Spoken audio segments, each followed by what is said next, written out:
Ya, Assalamualaikum warahmatullahi wabarakatuh. Selamat pagi. Mohon izin memperkenalkan diri. Nama Dwi Nanda Purwanto, NIM 21801015340 dari jurusan Teknik Elektro. Pada kesempatan kali ini saya akan menjelaskan mengenai hak atas kekayaan intelektual dalam teknologi informasi dan komunikasi pada sebuah website.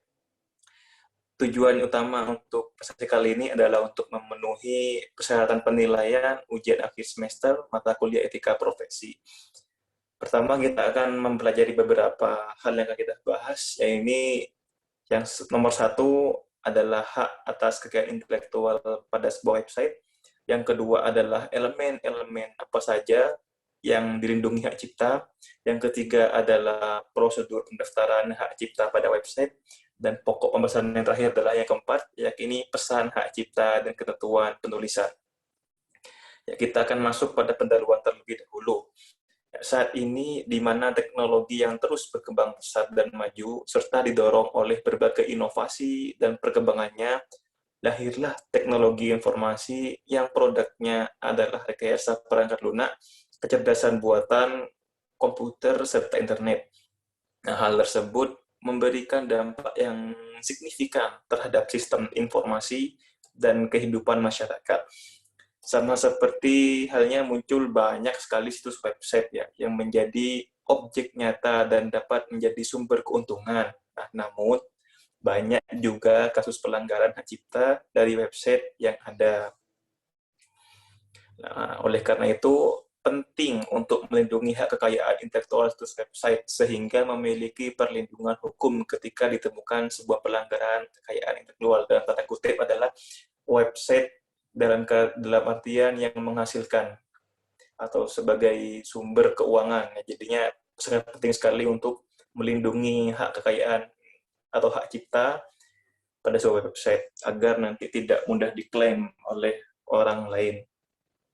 Berikutnya kita akan membahas pokok pertama adalah hak atas kekayaan intelektual pada sebuah website. Hak cipta pada sebuah website. Nah, kita akan membahas mengenai website sendiri.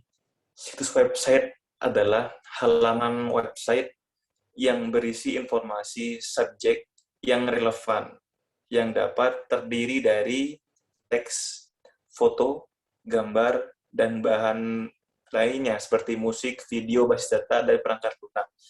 Nah, untuk hak cipta pada sebuah website sendiri itu sudah diatur dalam Undang-Undang Nomor 19 Tahun 2002 tentang hak cipta atau sering kita sebut adalah UU HC, di mana di situ telah memberikan perlindungan secara otomatis dan tidak perlu mendaftar ke kantor kekayaan intelektual atau kekayaan intelektual umum dalam tanda kutip selama desain dan isi website merupakan hasil karya asli atau orisinil.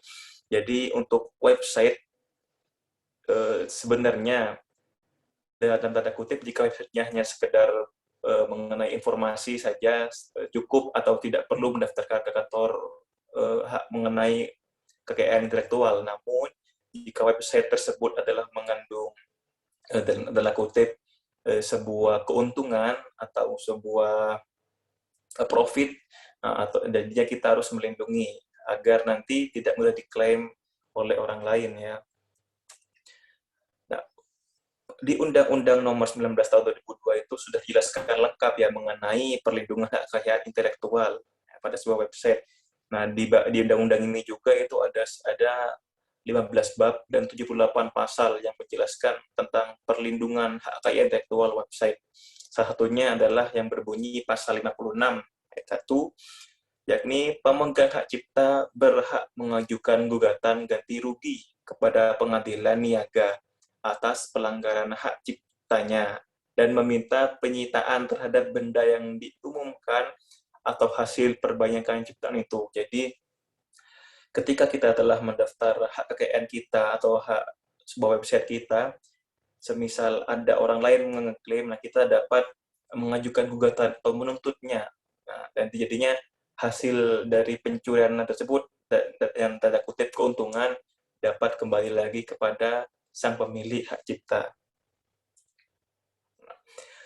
Menurut data DJKI, Direktorat Jenderal Kekayaan Intelektual, mencatat bahwa terhitung dari bulan Januari hingga Juni 2020, yang merupakan masa-masa pandemi COVID-19, lonjakan permohonan kekayaan intelektual kian meningkat, yakni mencapai 42.501 permohonan.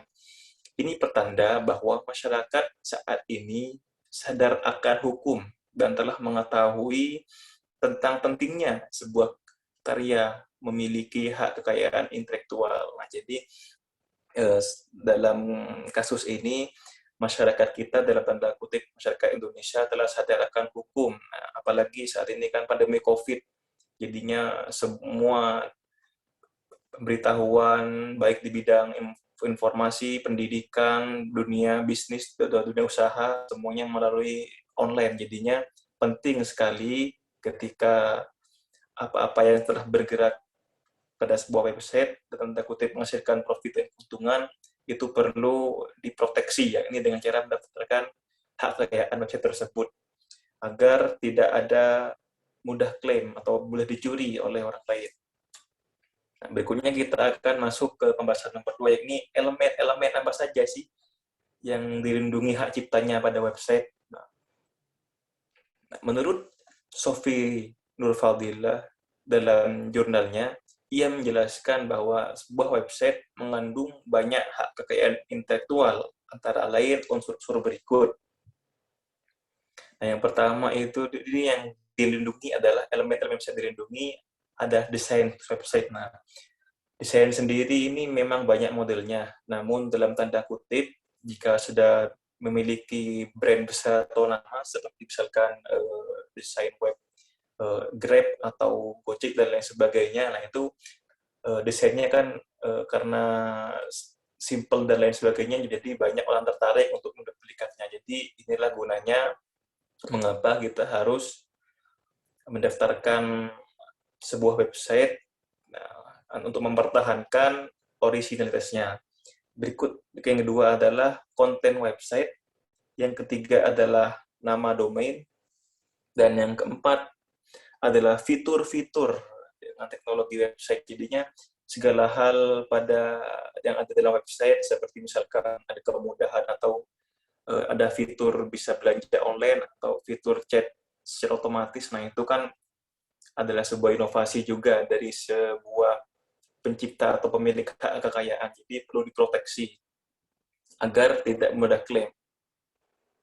Ya, berikutnya kita akan memasuki pokok pembahasan ketiga adalah prosedur pendaftaran hak cipta pada sebuah website.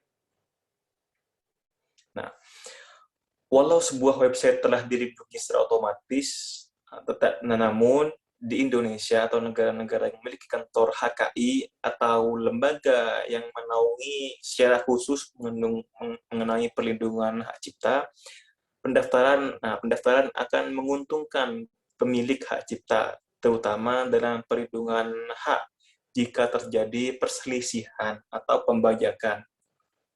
Nah, setiap pendaftaran hak cipta yang telah didaftarkan akan dimasukkan ke dalam daftar umum ciptaan Direktorat Jenderal Kekayaan Intelektual.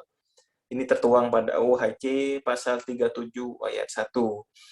Dan si pendaftar akan mendapat sertifikat hak cipta yang orisinil. Nah, ini adalah sebagai bukti awal kepemilikan ciptaan tersebut. Jadi, ketika kita akan mendaftar, kita akan mendapatkan sebuah sertifikat yang dimana itu adalah nanti sebagai bahan bukti ketika misalkan ada yang menggugat ya atau yang mengklaim. Nah, selama tidak ada pihak lain yang dapat membuktikannya di pengadilan, fakta-fakta yang tercantum dalam sertifikat pendaftaran hak cipta dianggap benar. Nah, ini sudah tertuang pada pasal 5 ayat 1 UU-HC, Undang-Undang mengenai hak cipta. Berikutnya, permohonan registrasi hak cipta atas website hendaknya diajukan oleh pemegang hak cipta. Jadinya hak cipta sendiri yang mendaftarkan. Jadinya dalam data konteks harus cepat ya, dalam artian ketika sudah membuat suatu website, jikalau memang websitenya adalah dipergunakan untuk kegiatan bisnis dan sebagainya, itu segera mendaftarkan ya, ataupun ketika sudah terbit, nah langsung didaftarkan.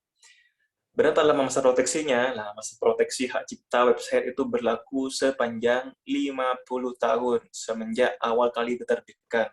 Ini sudah tertuang pada pasal 30 ayat 2 Undang-Undang Hak Cipta. Ataupun bila hak cipta dipunyai atau dipegang oleh sesuatu badan hukum, berlaku sepanjang 50 tahun semenjak awal kali diumumkan. Sama juga ini ada tertuang pada pasal 30 ayat 3 Undang-Undang mengenai hak cipta. Dalam mengajukan permohonan registrasi hak cipta, pemohon registrasi wajib bisa menerangkan apakah dia selaku pencipta sebuah karya. Jadi, mengapa tujuannya adalah pendaftar harus pemilik hak cipta sendiri, bukan diwakilkan. Ini tadi, karena dalam proses pengajuan permohonan itu kita yang didaftarkan harus bisa menjelaskan apakah ini benar-benar hak karya orisinil dari kita, atau selaku pemegang hak cipta yang mendapat haknya dari pencipta lewat perjanjian pengalihan hak. Nah, caranya bagaimana atau prosedurnya bagaimana? Yang pertama, kita bisa mendaftar di kantor wilayah Departemen Hukum dan HAM. Ini misalnya di provinsi-provinsi atau di daerah-daerah sudah ada. Nah, ini ada cara konvensional dengan cara kita datang langsung ke kantor wilayah Departemen Hukum dan HAM. Prosedur yang lain ada ya daftar secara daring. Ini sudah ada website resmi dari ada website resmi mengenai pendaftaran hak cipta. Ini sudah ada, bisa dikunjungi secara daring ya, melalui website. Yang ketiga adalah memakai jasa konsultan dan hak kekayaan intelektual. Jadi kita melalui perantara, melalui konsultan untuk mendaftarkan hak kita. Jadinya ada 3 prosedur. Yang pertama adalah konvensional, datang langsung ke kantor. Yang kedua adalah melalui website resminya, dan yang ketiga adalah kita memakai jasa konsultan untuk mendaftarkan hak karya kita. Nah, berikutnya adalah pesan hak cipta dan ketentuan penulisan. Nah, pada ketentuan penulisan pesan hak cipta, ini tidak ada peraturan dan ketentuan yang tanda kutip secara khusus yang mengenai tata cara penulisan hak cipta. Namun, akan menguntungkan si pemilik website apabila hak cipta ditampilkan atau ditunjukkan pada sebuah website untuk memberitahukan atau sebagai announcement bahwa website tersebut dilindungi hak cipta. Diharapkan para pengguna website yang mengunjungi website tersebut tidak melakukan plagiasi atau pelanggaran hak cipta. Nah, walau sebenarnya tidak diatur untuk ketentuan tulisan pesan hak cipta, namun setidaknya memperhatikan beberapa poin penting mengenai tampilan hak cipta pada sebuah website, antara lain. Yang poin pertama adalah menggunakan bahasa Inggris sebagai informasi hak cipta pada sebuah website. Alasannya apa? Karena bahasa Inggris lebih disukai kan, dan dapat diterima oleh berbagai pihak secara luas. Nah, yang kedua adalah menampilkan informasi klaim hak cipta pada setiap halaman website atau pada halaman utama website. Jadinya intinya pada baik itu menu awal website hingga fitur-fitur yang lain, seharusnya kita menampilkan hak klaim hak cipta di situ. Poin C adalah jika sebuah website berisi materi yang berbeda tahun serta teratur diperbarui, maka dapat ditambahkan kisaran tahun. Misalnya copyright 2005 sampai 2021, seperti itu. Begitu pula dengan simbol-simbol seperti TM atau trademark dan simbol lainnya yang mengenai hak cipta atau hak paten. Walaupun tidak ada ketentuan yang mengatur, namun pada praktiknya sering digunakan untuk menandai bahwa sebuah logo atau sebuah website atau nama produk jasa, slogan atau icon yang terdapat pada website merupakan merek seseorang. Jadi misalnya itu tercantum di sebuah logo ada yang namanya C 2002 misalkan, atau di logo ada tercantum TM. Nah itu tadi sebagai tanda bahwa ini sudah dimiliki oleh orang lain ya. Namun bagi merek, penandaan saja tidak memberikan efek pelindungan hukum. Pendaftaran di Ditjen HKI merupakan syarat mutlak memperoleh perlindungan hukum atas merek. Nah, namun ini kan ada ketentuan sendiri mengenai penggunaan simbol-simbol TM, R, atau C, ini ada penggunaan sendiri.